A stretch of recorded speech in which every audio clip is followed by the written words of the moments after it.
छोटे से जीवन की कैसे बड़ी कथाएं आज कहूँ, छोटे से जीवन की कैसे बड़ी कथाएं आज कहूँ। क्या यह अच्छा नहीं कि औरों की सुनता मैं मौन रहूं। सुनकर क्या तुम भला करोगे मेरी भोली आत्म कथा। अभी समय भी नहीं है थकी सोई है मेरी मौन व्यथा। नमस्कार, मैं वकीला पीजीटी हिंदी G++ खानपुर कला। प्यारे बच्चों, आज मैं आपके लिए लेकर आई हूँ कक्षा 10वीं की पाठ्य पुस्तक में संकलित कविता आत्मकथ्य और इसके कवि हैं जयशंकर प्रसाद। और इस कविता आत्मकथ्य को 1932 में हंस पत्रिका में इसको छापा गया था।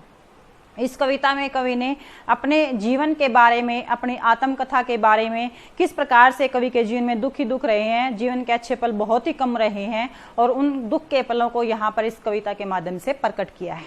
तो आइए इसकी सप्रसंग व्याख्या।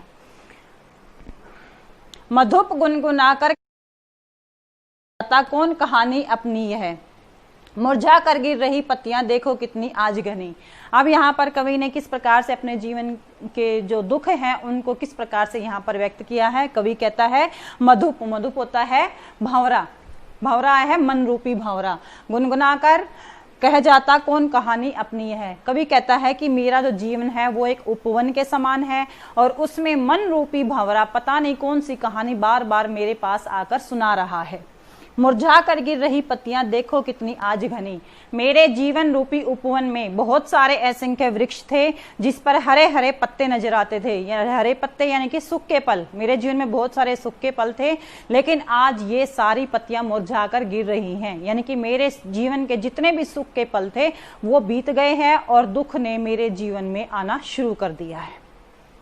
इस गंभीर अनंत नीलिमा में असंख्य जीवन इतिहास, इस गंभीर अनंत नीलिमा, अनंत जिसका कोई अंत ना हो, नीलिमा यानी कि आकाश, असंख्य जिसकी गणना ना की जा सके, जीवन रूपी इतिहास कि इस नीले आसमान में पता नहीं कितने असंख्य इतिहास लिखे जा चुके हैं। यह लोग करते ही रहते हैं अपने व्यंग्य मलिन उपहास। व्यंग्य होता है कटाक्ष करना, ताना मारना, मलिन मैला उपहास मजाक। कि इस भले ही उन्होंने अपने जीवन इतिहास को लिखा है, लेकिन उनको ये नहीं पता कि उन्होंने अपने आत्मकथा के द्वारा उन्होंने अपना स्वयं ही मजाक उड़वाना शुरू कर दिया है। क्योंकि लोग उसके जीवन के बारे में सुनते हैं तो कुछ लोग उसके ऊपर कटाक्ष करते हैं, ताने मारते हैं और कुछ उसका मजाक उड़ाते हैं। तो इसीलिए मैं अपनी आत्मकथा नहीं लिखना चाहता। तब भी कहते हो कह डालू दुर्बलता अपनी बीती। अगर तुम अब भी ये चाहते हो कि मैं अपनी दुर्बलता यानी कि कमजोरी की अपनी बीते हुए पल कि मैं, अगर तुम अब भी ये चाहते हो कि मैं अपने बीते हुए पलों की कमजोरियों को दूसरों के सामने सुनाऊं, तुम सुनकर सुख पाओगे। क्या तुम ऐसी मेरी आत्मकथा को सुनकर सुख पाओगे? क्या तुम्हें अच्छा लगेगा? देखोगे यह गागर रीति, गागर एक घड़े के समान, रीति खाली, कि मेरा जो जीवन है वो घड़े के समान है और वो मेरा जीवन रूपी घड़ा बिल्कुल खाली है, क्योंकि उसके अंदर ऐसा कुछ भी नहीं है जिसको सुनकर के आपको अच्छा लगे, जिसको सुनकर के आप अपने जीवन में उसको ग्रहण करें, आपको अच्छा लगे। तो ऐसा कुछ भी नहीं है, मेरा जीवन खाली गागर के समान है। किंतु कहीं ऐसा न हो कि तुम ही खाली करने वाले, अपने को समझो मेरा रस ले अपनी भरने वाले। अब कवि कहता है कि कहीं ऐसा ना हो कि तुम ही खाली करने वाले, अपने को समझो कि मेरा जो जीवन है वो उस घड़े के समान है, खाली है, उसमें कुछ भी नहीं है। अगर मैंने अपनी आत्मकथा में इस चीज का वर्णन कर दिया तो कहीं आप इसको अपने आप को इसके लिए जिम्मेवार ना ठहराना शुरू कर दो। कहीं आपको ये ना लगे कि मेरे जीवन में जितने भी दुख आए हैं वो तुम्हारी वजह से आए हैं और कहीं उसके लिए आप उसका कारण स्वयं को न मानने लग जाओ।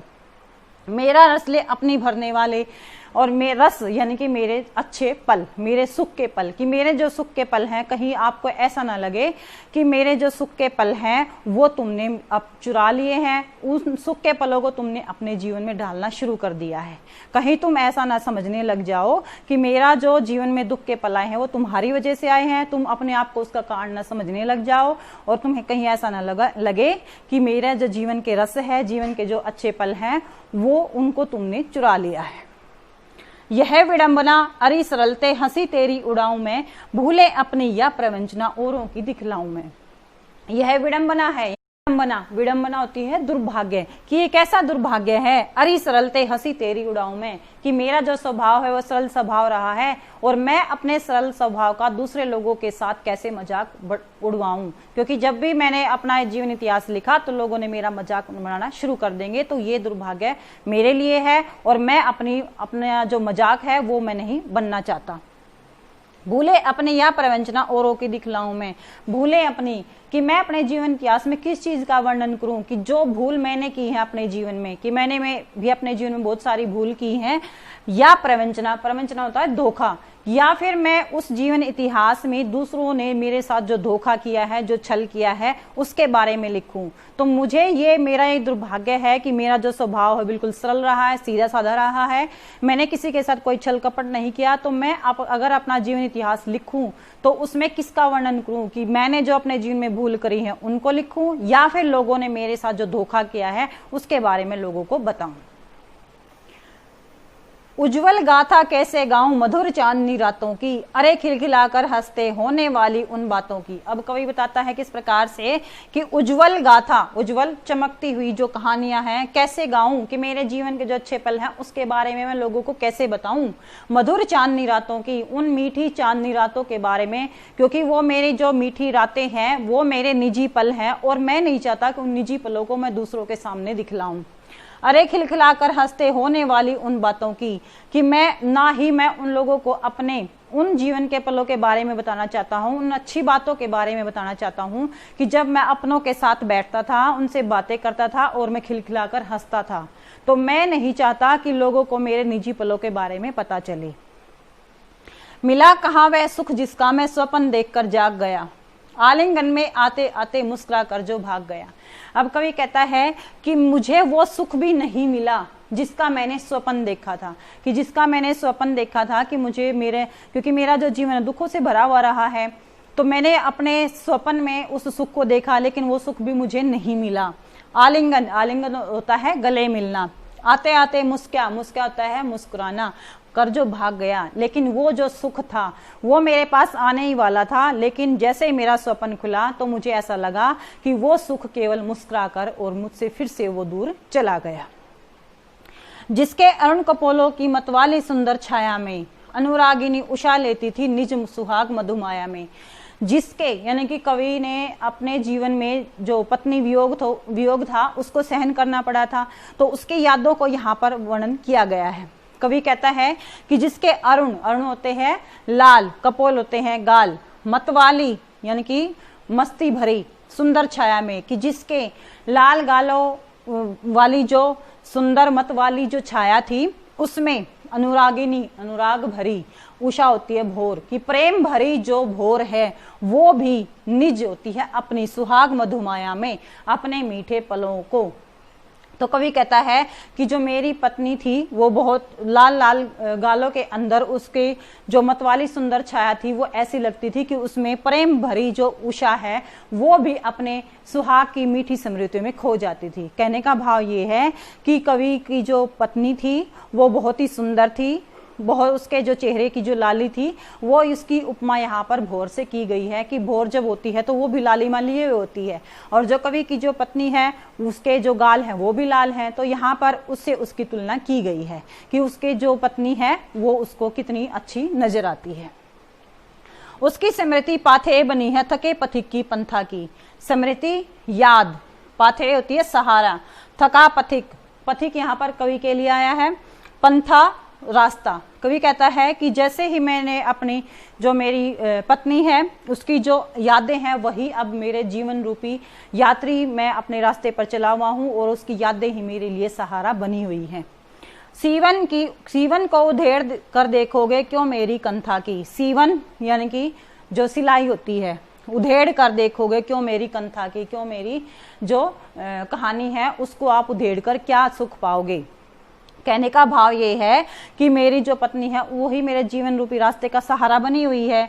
तो जब तुम मेरे जीवन रूपी जो गागर है उसको उधेड़ कर देखोगे तो तुम्हें कुछ भी नजर नहीं आएगा। मेरा जो अंतर्मन है उसके अंदर केवल आपको जो दुख के पल हैं वही नजर आएंगे, उसके अंदर कुछ भी अच्छा आपको नहीं लगेगा। छोटे से जीवन की कैसे बड़ी कथाएं आज कहूं, कि मेरा जो जीवन है बहुत जीवन है मेरा, उसकी जो बड़ी बड़ी कहानियां हैं वो मैं कैसे आपके सामने सुनाऊं, क्योंकि अगर बड़ी कहानियां सुनाऊंगा तो उसके लिए अच्छे पल भी तो होने चाहिए, लेकिन मेरे जीवन में ऐसे पल आए ही नहीं, तो मेरा जीवन बहुत छोटा रहा है, तो उसकी कहानी मैं तुम्हारे सामने कैसे कहूं। क्या यह अच्छा नहीं कि औरों की सुनता मैं मौन रहूं? क्या मेरे लिए यह अच्छा नहीं कि मैं केवल दूसरों की कहानियां तो सुनता रहूं और अपने बारे में मैं चुप रहूं, मौन रहूं, क्योंकि मैं नहीं चाहता कि लोगों को मेरे जीवन के पलों के बारे में पता चले। सुनकर क्या भला करोगे मेरी भोली आत्मकथा, कि तुम मेरी जो आत्मकथा है वो बहुत भोली है, सरल है, उसमें कुछ भी ऐसा नहीं है जो दूसरों को अच्छा लगे, तो क्या तुम मेरी भोली आत्मकथा को सुनकर कैसा सुख पाओगे? क्या तुम्हें सुख मिलेगा? क्योंकि मेरा जो जीवन, अगर मेरा जीवन सुख ही रहा होता तो आपको सुख मिलता, आपको अच्छा लगता, लेकिन दुख से भरा हुआ रहा है, तो जब आप इसको पढ़ोगे तो आपको केवल दुख ही महसूस होगा। तो मेरी जो भोली आत्मकथा है उसको सुनकर के आपको कुछ भी महसूस नहीं होगा। अभी समय भी नहीं है, थकी सोई है मेरी मौन व्यथा। मौन यानी कि शांत, व्यथा यानी कि पीड़ा, कि अभी समय भी नहीं है, क्योंकि मैं नहीं चाहता कि लोगों को मेरे जीवन के बारे में पता चले, और अब मेरी मौन व्यथा, मेरे मन की जो पीड़ा है वो अभी शांत है, क्योंकि अगर लोग मेरे बारे में पूछेंगे तो मुझे अपने जीवन के पलों के बारे में बताना पड़ेगा। इससे क्या होगा कि मेरा जो दुख है वो और भी दुगना हो जाएगा, यानी कि मेरी जो व्यथा है, जो पीड़ा है, वो फिर से जागृत हो उठेगी और फिर से मेरा मन बहुत ज्यादा दुखी हो जाएगा। तो इसीलिए कवि यहाँ पर किस प्रकार से बताता है पाठकों को, या जो उसके दोस्त हैं जो उसको बार बार आत्मकथा लिखने के लिए उसको उत्साहित कर रहे हैं, लेकिन कवि जो है मना कर रहा है, तो वो बार बार उससे कहता है कि मुझे अपनी भोली आत्मकथा किसी को भी नहीं सुनानी है। कुछ मेरे जीवन के अच्छे पल भी रहे हैं जिसको मैं दूसरों के सामने नहीं बताना चाहता, मेरे निजी पल हैं वो, और कुछ ऐसे दुख के पल हैं, तो मैं अपने जो जीवन है उसका मैं मजाक नहीं बनवाना चाहता। तो कवि ने यहाँ पर इस कविता में अपने जीवन के दुखों के बारे में वर्णन किया है। काव्य सौंदर्य, तो सबसे पहले यहाँ पर कवि ने सहज सरल भाषा का प्रयोग किया है, खड़ी बोली का प्रयोग किया है, यहाँ पर प्रसाद गुण का प्रयोग है, और करुण रस का प्रयोग है, मुक्तक छंद का प्रयोग है, अनुप्रास, पुनरुक्ति, प्रकाश अलंकार, उपमा, अतिशयोक्ति, मानविक अलंकारों का प्रयोग किया है। तो आशा है आपको ये कविता समझ आ गई होगी और आप इसको अच्छी तरीके से आपको इसको याद करेंगे। धन्यवाद।